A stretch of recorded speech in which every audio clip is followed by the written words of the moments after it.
some adopted students from a school in Kabi. Yesterday we saw that they've been rescued, and a lot of questions Nigerians are asking is how are those people released? How are they rescued? Speculation saying that the government paid ransom because nobody was arrested. Of course, they came out. It's a good thing. I mean, then reunited with their families. It's a good thing. 300 persons that were kidnapped from the Catholic school in Niger State, 50 persons, escaped. And we saw that Kwara, the girls' school too, that were kidnapped in Kwara, that they were rescued yesterday.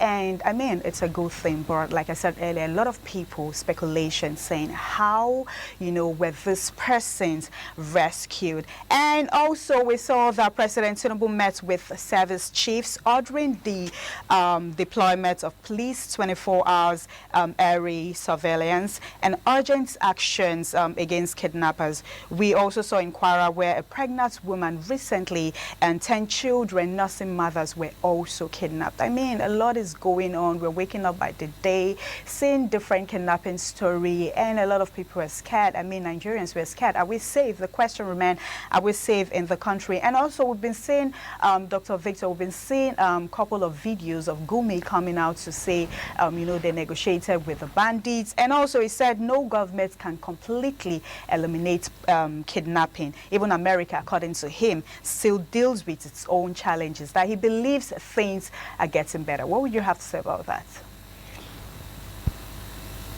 Let me start with things that are getting better. What it simply means is that business is getting better for the kidnappers. Obviously, because even now, maybe official or unofficial, but it's like even government is doing business with kidnappers right now. It's sad, really, and it's an unfortunate situation, and that we can allow a man like that go about freely on the streets and saying that things are getting better when it's never been as terrible as this. Within a period of 1 month, the number of children, women, and girls and students that have been kidnapped is unprecedented. Never in the history of Nigeria have this many people been kidnapped in such a short time, or even churches attacked and people killed. It's really sad. We are in a state of anomy right now. As I said earlier on, it's like we have two presidents in Nigeria: one democratically elected, and another person who is the spokesperson of the kidnappers, and he's just moving about freely, brazenly, with his colleagues who are the kidnappers in the bushes, who are just moving about with arms, and like they can go to town and they're collecting taxes, in communities. They just place levies. That's what governments do. Basically, that's what governments do. They collect taxes,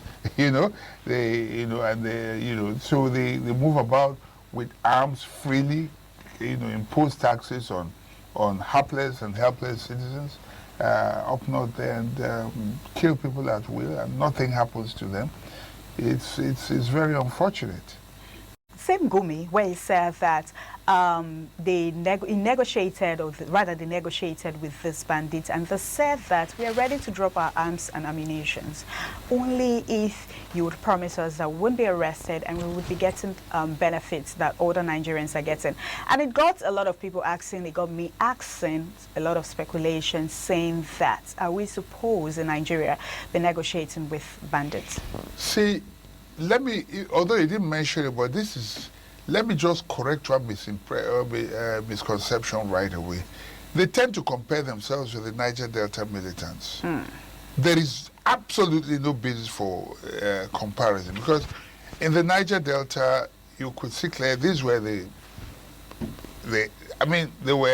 their resources were, the entire country was relying on resources from that region.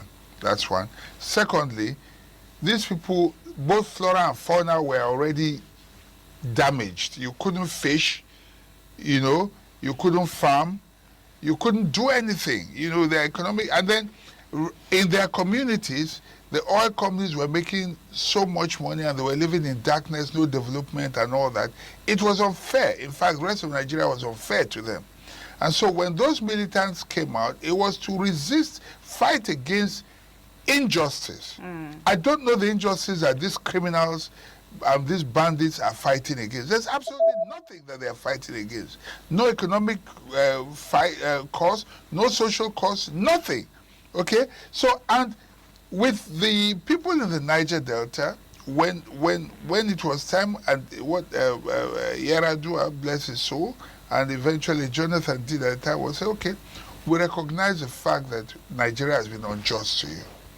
That all this while we have been exploiting you, extorting you, and you know that this is really unfair. We hear you.